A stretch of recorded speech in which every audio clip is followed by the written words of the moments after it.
Assalamualaikum student of class 5. Welcome to online English class. Today we start the first chapter of your English subject.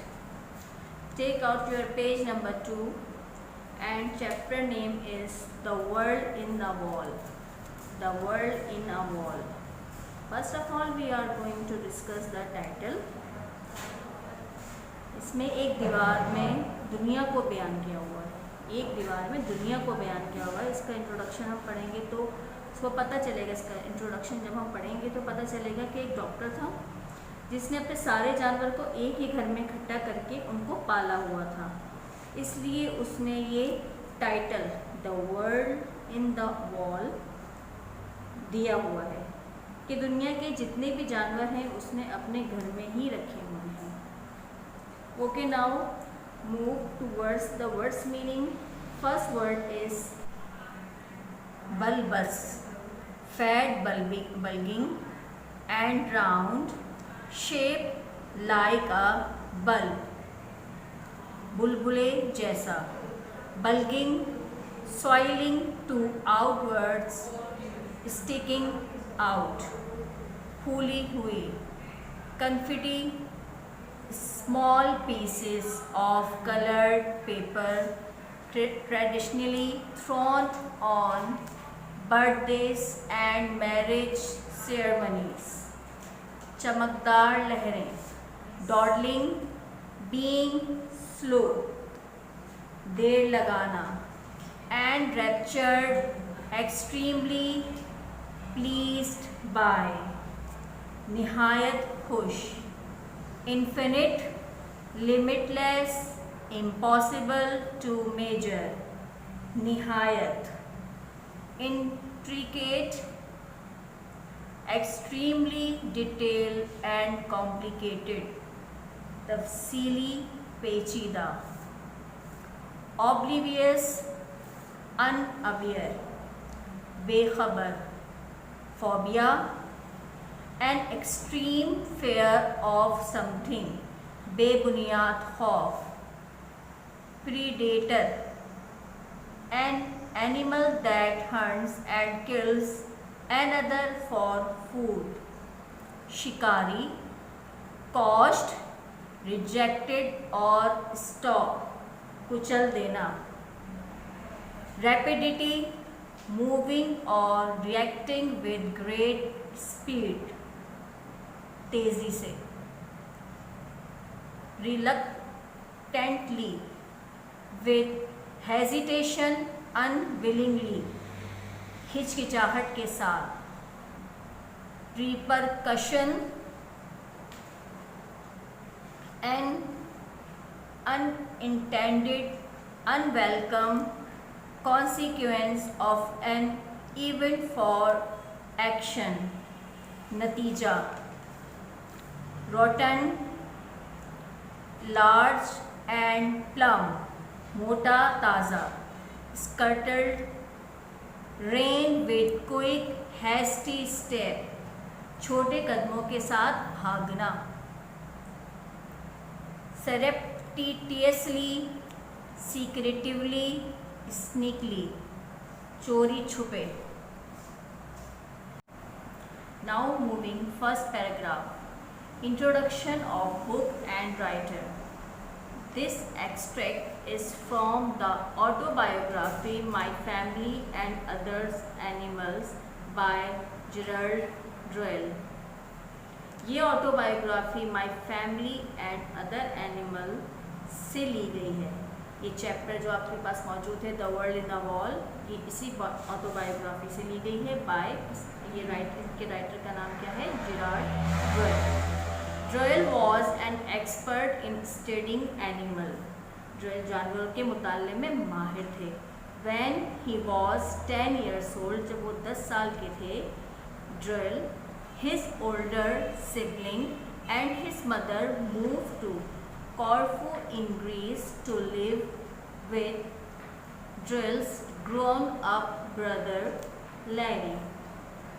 ड्रेल जब 10 साल के थे, उनकी वालदा और उनकी बहन भाई, सिबलिंग्स में बहन भाई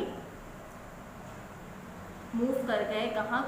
कॉर्फू में जो ग्रीस में मौजूद थे, वहाँ ड्रिल्स के बड़े भाई रहते थे जिनका नाम लैरी था, वहाँ पर रहने चले गए।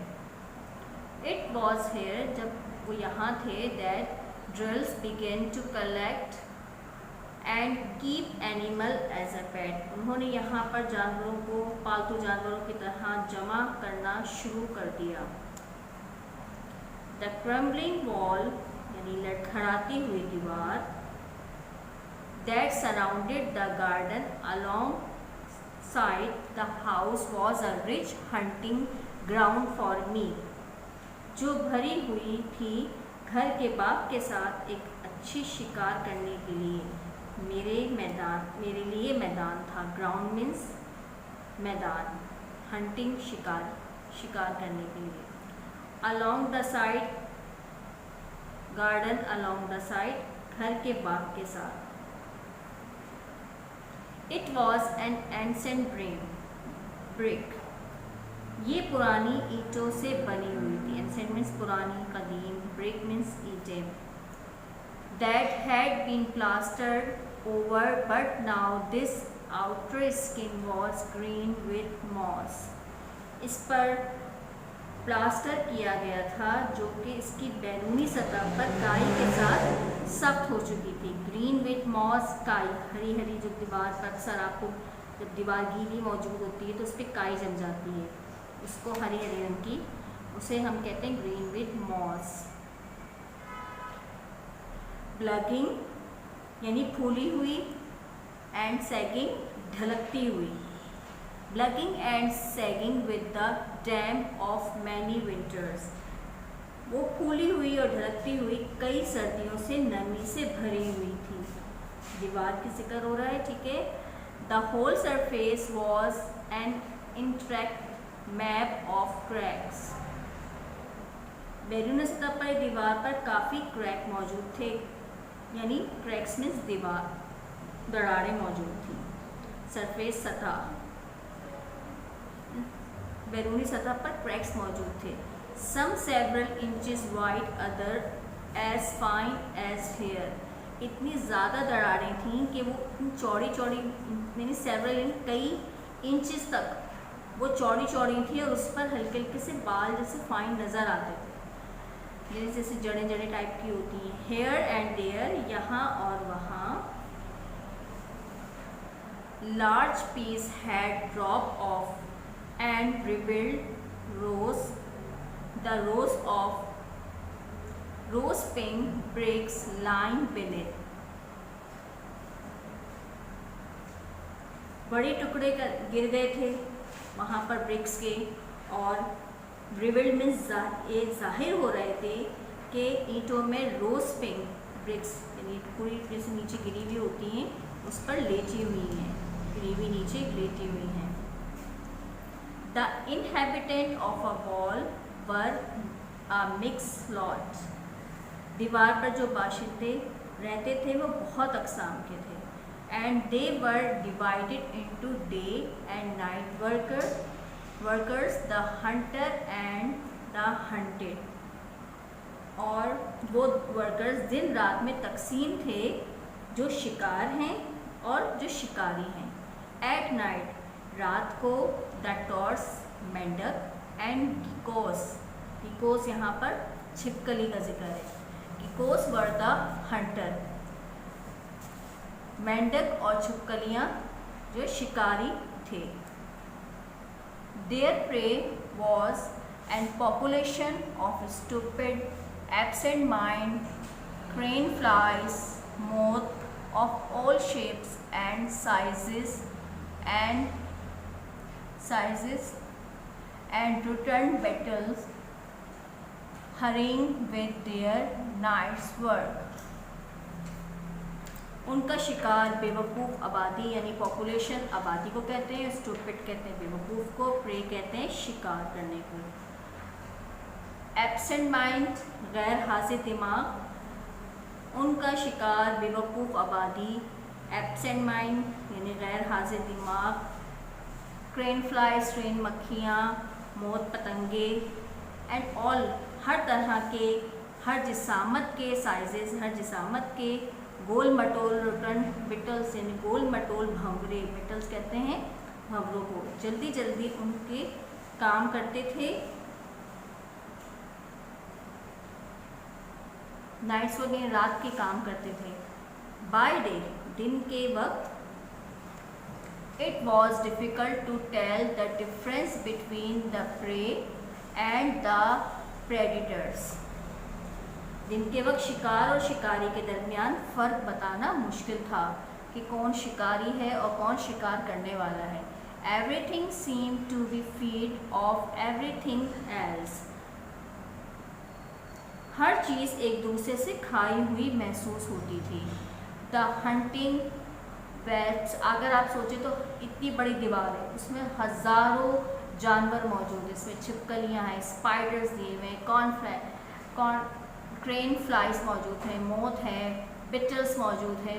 तो ये एक दूसरे को वहाँ पर खाती रहती थी, ज़ख्मी भी हो जाते थे। The hunting webs search out caterpillars and spiders. Web शिकारी तलाश करती थी, उसमें कैटरपिलर और स्पाइडर को। The spider hunted for flies, और स्पाइडर जो होती थी यानी मकड़ियाँ, वो मक्खियों को खाती थी। And the dragonflies fed off the spider, और जो भंवरे होते थे वो मकड़ियों को खाते थे। And the flies and the swift multi coloured wall lizard fed off everything, और तेज़ मुख्तलिफ रंग की छिपकलियाँ, स्विफ्ट मीन्स तेज़ और मल्टी कलर मुख्तलिफ रंग की छिपकलियाँ हर चीज़ को खा जाती थी। But my favorites were the shyest member of the wall community who did not seek any attention. shyest शर्म, लेकिन मेरी पसंदीदा शर्मीली मेंबर्स, जो कि किसी भी तवज्जो हासिल नहीं करते थे, अटेंशन यानी तवज्जो हासिल नहीं करते थे।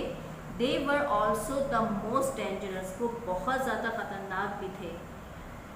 You hardly ever saw one unless you looked for it, आपने उसमें से एक मुश्किल से ही देखा होगा। It and yet there must have been several hundred living in the cracks of the wall, यहाँ तक कि आप उसको देखेंगे और वो क्रैक वॉल यानी दरारों वाली दीवार में कई साल से रह रही थी। If you gently lifted a piece of the loose plaster away from the bricks, there crouching beneath it would be a little black scorpion an inch long, looking as though he were made out the polished chocolate।